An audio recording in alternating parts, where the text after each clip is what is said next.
his addresses,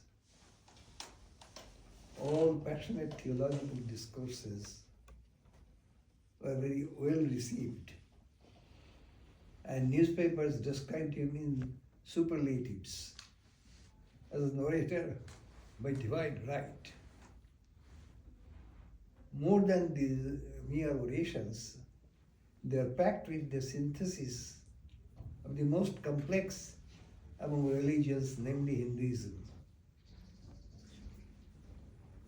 Following the Parliament's conclusion, he extensively toured the United States and visited London,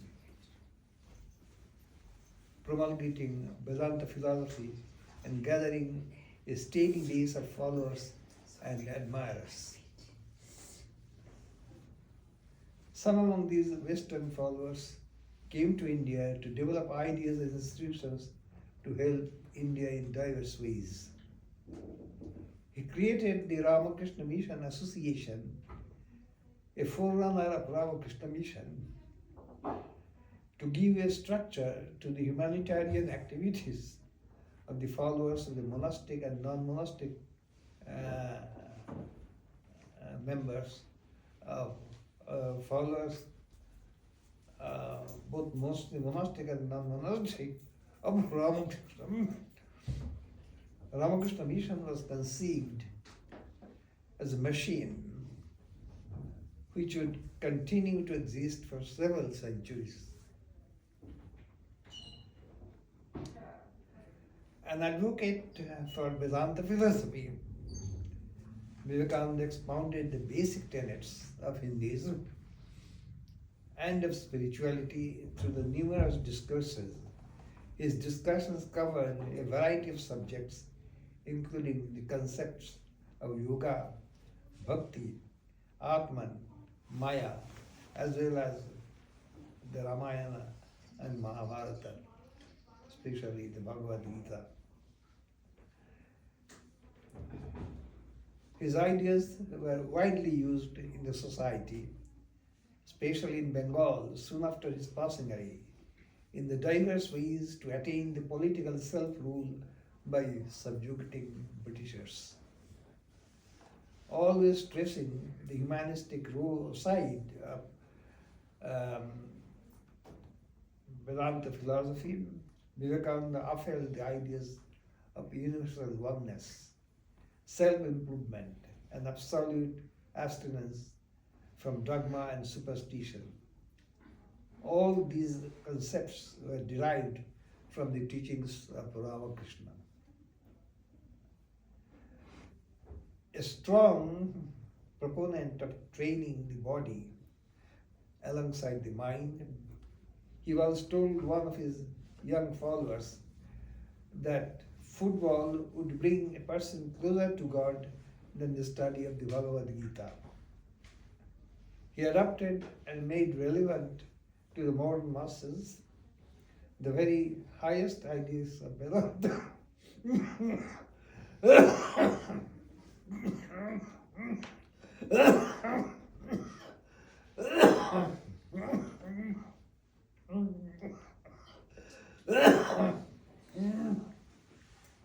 And attempted to infuse vigor into Hindu thought and bring about a spiritual regeneration.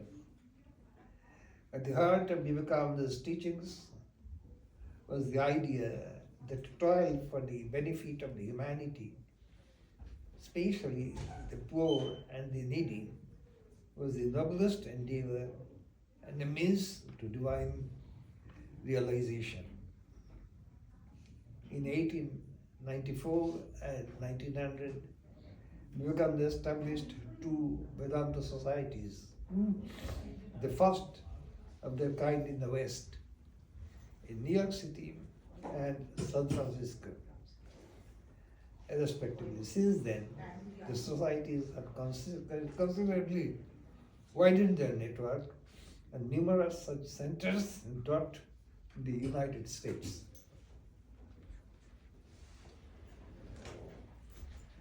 Viveka Vasa Kavaniya Kanti means due to the shining of Viveka. Viveka means discriminating the real from the non-real. That is called Viveka. He had a charming physical appearance, and this is a very important thing because apart from his teachings, if his physical appearance is to charm people. So this had a great impact on his appeal to the masses. So this is, in short,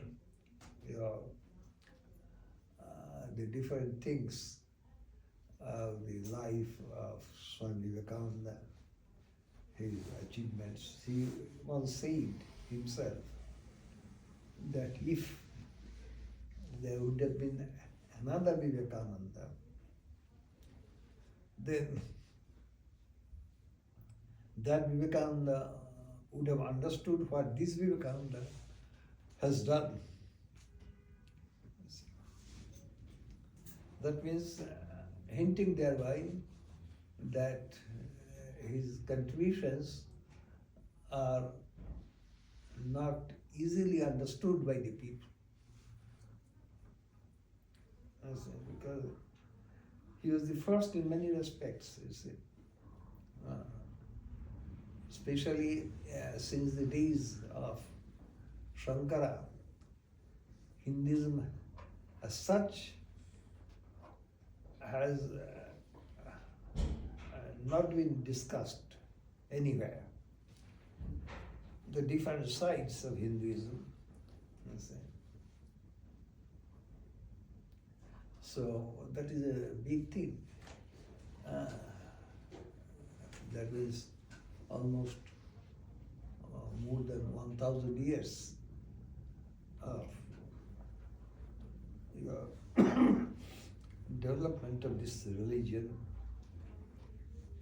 into various ways. Because what Shankara dealt with, that Hinduism is very much different from the Hinduism of the last 200 years, for example. It is vastly different.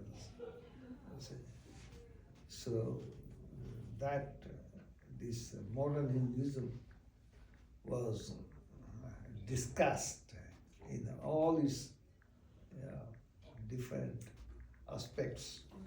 And that is one of the greatest things in the life of Swami Vivekananda. And of course, there is another point also, that he was a kind of acquisition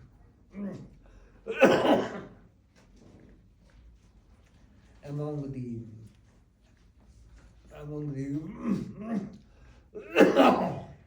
sannyasi followers of Sri Ramakrishna. He gathered them together, you see, and put them. He invited some of his brother disciples to the West, Swami Saradananda, Swami Tuyananda. Even, you see, though it happened after his passing away, but he decided upon it. That means Tigunatitananda going to the West, you see. Then Swami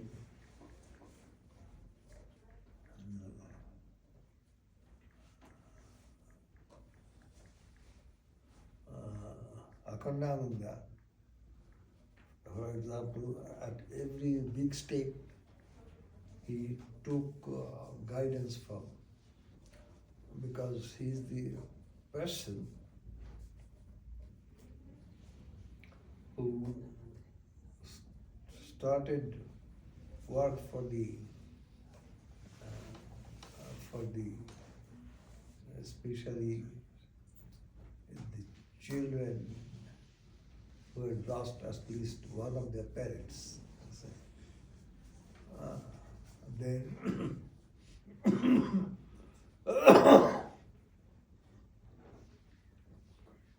he named Swami Brahmananda as the head of the order, and put Swami Brahmananda as the manager of the central ashram, saying that Sri Ramakrishna used to talk very highly of these two persons. That's why he had done this.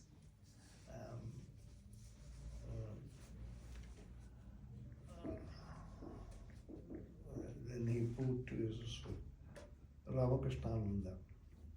He sent him to Madras to start work there. He sent Avananda to the west.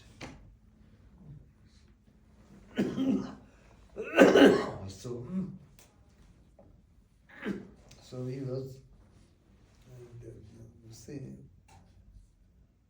working with these great disciples, and when he died, of course, it was not an accident. He died of that means he wanted to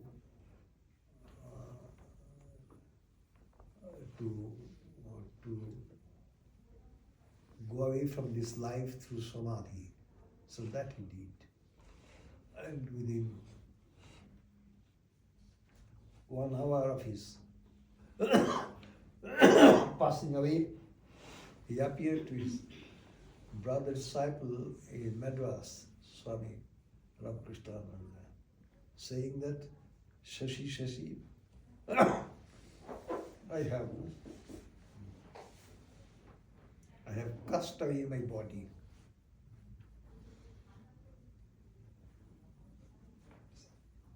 So it was through a voluntary will that through samadhi he passed away.